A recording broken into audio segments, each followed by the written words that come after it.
Now, Kenya is diversifying her export portfolio by expanding volumes to existing markets while exploring new ones in the Middle East, Asia, and South America to reduce over-reliance on traditional exports while unlocking new economic opportunities across textiles and technology.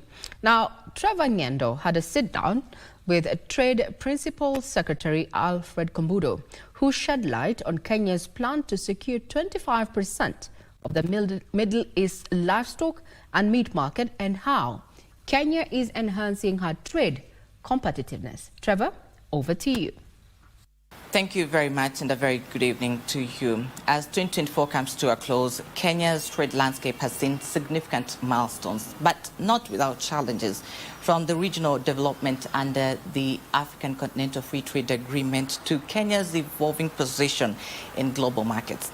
This interview with the State Department for Trade Principal Secretary Alfred K'Ombudo is a platform to reflect, analyze, and set the tone for 2025. PS Alfred K'Ombudo, thank you so much for granting us your time. Congratulations on your recent recognition as the Chief of the Order of the Burning Spear. Thank you very much.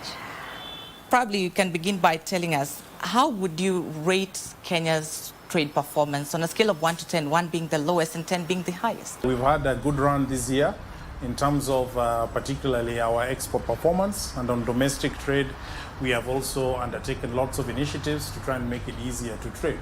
So I would go with an 8.5. An 8.5. Yeah. Interesting. So obviously not a 10 over 10, but you'll tell us why not 10 over 10. Maybe you can begin by giving us some of these key successes that you've been able to achieve in the year 2024.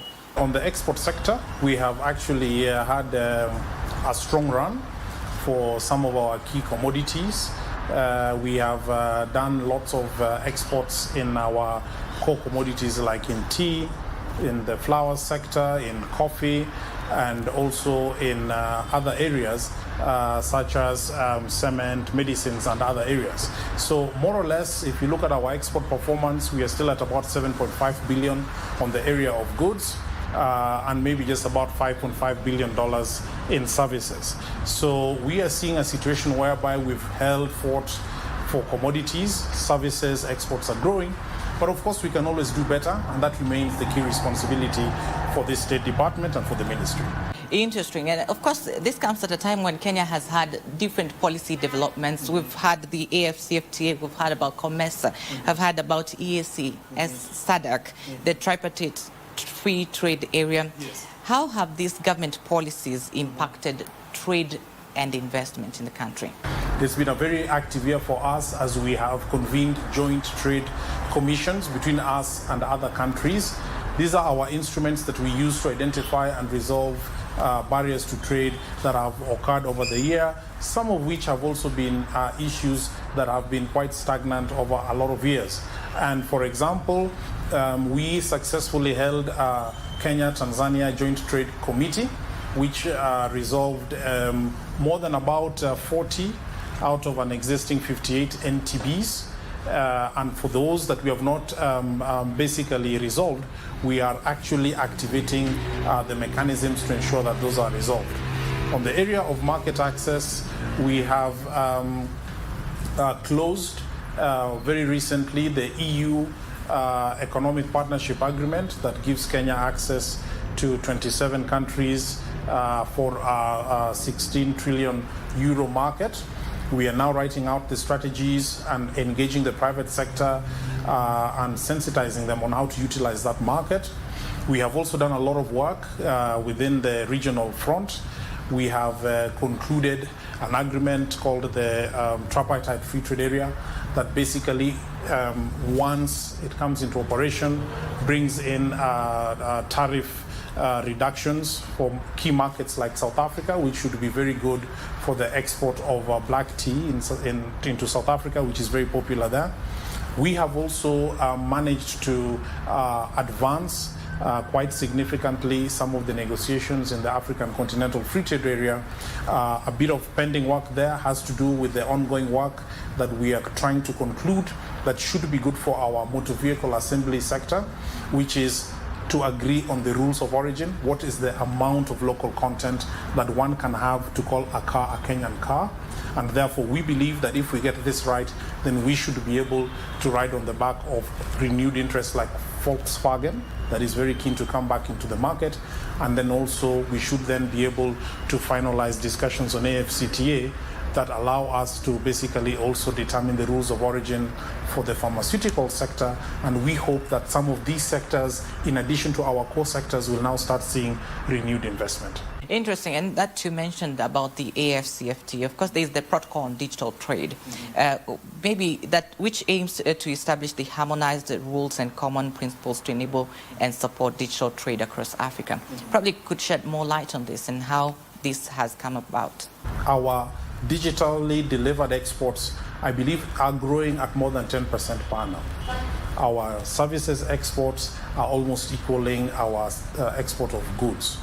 This is being driven by several factors, but key to those factors include digitally delivered services. We have been working, for example, with the United Arab Emirates on a series of trade measures, and part of what we have discussed with them is basically to see whether we can open up fresh markets for services in the UAE in areas connected to construction, engineering, and other professional services. It's important that you mentioned about the Kenya-UAE Comprehensive Economic Partnership Agreement, and it's something that I really want us to get into. We've seen the government probably moving, has been advancing conversations and negotiations with the United Arab Emirates. We have seen the G2G deals, and now with this SEPA, it's called the Kenya-UAE Comprehensive Economic Partnership Agreement, where Kenya, we understand that UAE ranks sixth amongst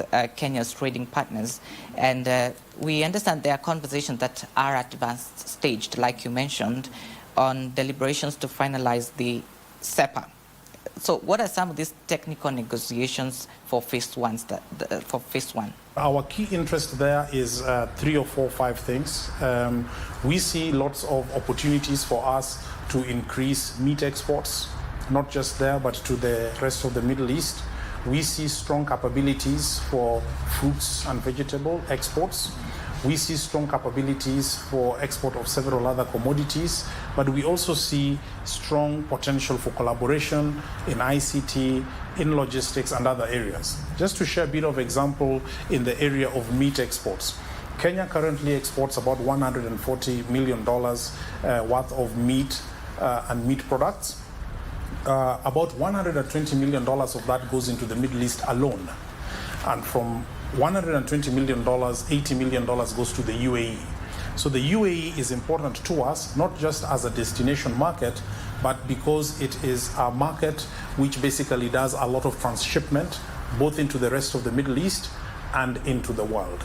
And therefore, the UAE SEPA is an instrument that basically helps connect us to that economy, but also helps create stronger opportunities for us to basically tie in our logistics for the rest of the world. We have seen, for example, trade with other economic partners like the US, the Chinese market. Maybe you could delve much into that. Of course, we can mention about the EU and horticulture. The US remains a key market for us. We probably did about $500 million last year. It remains a very strong market for our textile and apparel sector, which we believe we are just only scratching the surface, because we do have the capabilities to be able to provide much more into that market. And therefore, we are keen to ensure that we do leverage more investment into our special economic zones. And the conversations we are having there, including the Strategic Trade and Investment Partnership and our keen interest to ensure that the African Growth Opportunity Act is renewed, are some of the things that are forming our diplomacy in that market. We're exporting now about $1 billion to the European Union. Most of it is commodities, but we see the potential to be able to diversify our exports there, including in sectors such as textile and apparel, whereby we do not have a lot of exports there. India, China, Russia, and several of these other markets are markets that we also see potential upside in as far as diversifying, for example, our tea trade, diversifying our coffee trade, and also then being able to reduce the deficit we have with some of these countries. You've mentioned about commodity export and trade. Let's talk about service mobility. What are some of the, of course, we understand that this service mobility is a critical focus of the government, and we've seen it growing, and of course, as professionals try and seek to expand its access to global markets. Maybe from where you sit, how is the progress in exporting of service? First and foremost, the performance in our services exports have been quite good. I believe those that are digitally delivered are growing by more than 10% per annum, which signifies a response to our encouragement for young people to be able to get into the gig economy and to be able to supply services remotely. Kenya is now a net positive trader of services, because we actually export more services than we import services. What we are therefore encouraging is the implementation of our e-commerce strategy, which then we have an intergovernmental team that constantly looks at the legal reform measures that need to be taken, that constantly looks at how we improve trade facilitation measures, transport and logistics, and so on and so forth, so that this sector is able to grow. Let me take you back to the free trade of goods and of commodities in the East African region. Yes. There have been concerns over, people have been calling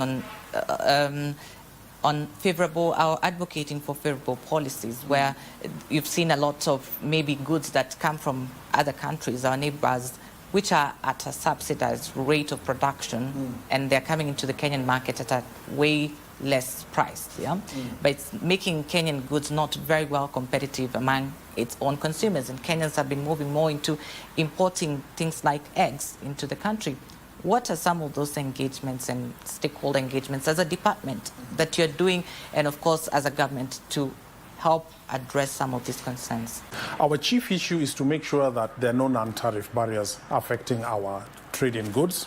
And that's what informs our joint trade committee meetings, whereby we basically do assessments and try to resolve some of these issues. Number two is that we believe that trade is an enabler for everybody. And therefore, the movement of goods across borders is something that is of a net benefit rather than a deficit. We, as a country, get orders from very large countries that are in need of pulses, are in need of grains, are in need of products connected to those. And we need to have trade in order to build bulk to the sizes that will then be able to satisfy international markets. All right, it's part of the mandate of the State Department to protect Kenyans against illicit trade, to coordinate a multi-agency task force on the elimination of illicit trade. Maybe you can give us some of the trends that have been you've witnessed in the year 2024, and what are some of the measures that you've taken to sort of counter illicit trade in the country, where Kenya loses a lot of revenue from illicit trade? Our work continues with anti-counterfeit measures to ensure that honest producers are able to be the ones that have their products on the shelf. We have operationalized the Kenya Trade Remedies Agency, and the Kenya Trade Remedies Agency is what I would call our trade defense system. And a trade defense system basically means that you have an agency that is able to do investigations whereby members of the World Trade Organization or members of COMESA are bringing in products which, for example, may be claimed to be from that country but could be from elsewhere, or that there could be subsidies that basically significantly alter the price of those products to a point whereby our manufacturers cannot compete. And if they do that outside the WTO rules, it becomes very important to have an agency that is able to investigate and basically have measures including putting countervailing duties and so forth. When we started this interview, I asked you how much you'd rate Kenya's trade performance in 2024, and you said and 8.5%. So because there have been challenges, of course, we cannot ignore the fact that there have been challenges in the year 2024. What are some of these challenges that you've encountered as a State Department for Trade, and of course, that have affected trade in the country? We have had situations, for example, where some of our key markets have had currency convertibility challenges, and that has affected how soon, how quickly, for example, some of our tea exporters can be paid. We have also seen some of the markets which have been key for us have internal governance challenges, which has depressed the importation of certain products, again tea, that we have been accustomed to taking to those products. The solution for that is diversification, and this year we have held several outreach meetings, and we are keen to ensure that we diversify our products into fresh markets. What are some of the strategic measures that you're taking to address some of these trade barriers? We saw the President recently just signed the business laws bill, which is now the business laws 2024, which was probably having some, was amended because of some policies that were regarded as retrogressive. Well, what are some of these key challenges that you've seen, or hindrances that you've seen, the barriers in trade that you're seeking to address in the coming year? The business amendment bill removed the levy on craft paper. We still have more work to do.